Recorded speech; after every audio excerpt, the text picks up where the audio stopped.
my 5th rank 5 Dani Moonstar, finally getting to a small Battlegrounds showcase of her. I didn't have a lot of time this week to record a bunch of fights, and I was recently switching alliances, so I didn't even play a lot of Battlegrounds because I was trying to hoard my Elder's Marks for the new alliance. And I just got in there like an hour ago, so I haven't really had the time to play a lot of BG's fights, but I do have 4 BG's fights and then a couple just BG's example fights that I'll show right after this one.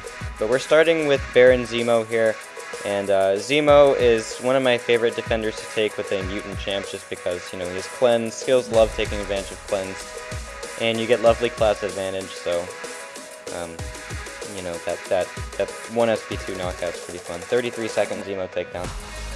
Yeah, so Dani is really, really good against skill champs, like, actually kind of cracked. This fight is in the Grandmaster quest, and I usually use it to test out mutant attackers against an average Battlegrounds matchup. This is about a rank 4 in Battlegrounds, and it does have Bane, which does tick a little bit. It's unfortunate, there's just really not a lot of testing to do in the game for like non-CCP members. I can't really find like a 200k skill champ without any nodes like I would like, but I'm making the best with what I have. So obviously Bane does do some damage here, but you can still see that against this Black Panther, I didn't even get the last hit. It was so much overkill.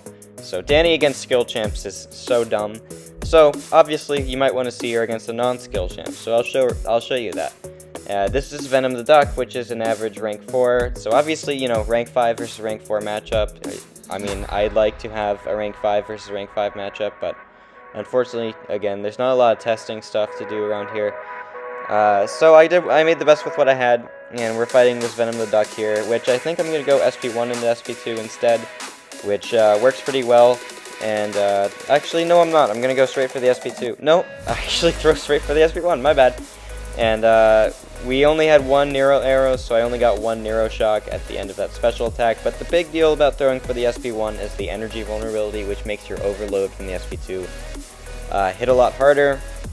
So now we're just going to build back up to our SP2, and we need 3 more hits to gain an illusion. And now we have the illusion. We're just going to hit in the block, or take a hit in the block, and then throw the SP2, and yeah, plenty of overkill on that last crit. I do have the 5-star Gambit relic, which does help Dani quite a bit, but I don't think I think it's a very noticeable difference, Dani with and without the relic, but I don't think it's like incredibly significant. At least a 5-star one. If you have like a 6-star relic, it's significant difference, like crazy difference of how well she performs. But I don't have that, which, you know, it's fine. So this is a rank 4 Killmonger low sig or rank 3 high sig Killmonger. I'm not entirely sure which. Again, a lower health pool than I would have liked, but you know, I recorded it, so might as well go in the showcase. So I'm just going to go straight for SP2 here. Killmonger's crit resist is actually super frustrating in this fight just because that SP2 really doesn't crit that much. And we're just trying to keep him at low bars of power because of the reverb. Yeah, we just don't want to give him a lot of power for that. We do get those 2 crits, but the last hit does not. We do have a lot of Nero shock damage coming in though, and our next combo with the relic will do the job. And yeah, we finished at 97% in 49 seconds. Pretty nice, if I do say so myself. So next up is this Atuma here. Now Dani doesn't necessarily have abilities that counter Atuma's thorns, however she is really good for the matchup just because, you know, if you kill fast, you don't lose a lot of health versus Atuma. Obviously we're still going to lose health, it's just not nearly as significant as someone who couldn't kill extremely fast, so, you know, we're going to use Dani because she can. And actually there is one cool thing that makes Dani really good for Atuma, is that she can make her openings really easily with the fact that you can use the falter to get those openings. Just like that, we don't have to parry, because obviously parrying against Atuma just really hurts. And we got some bad crit RNG, but it didn't really matter because those Nero shocks at the end are just going to do the job.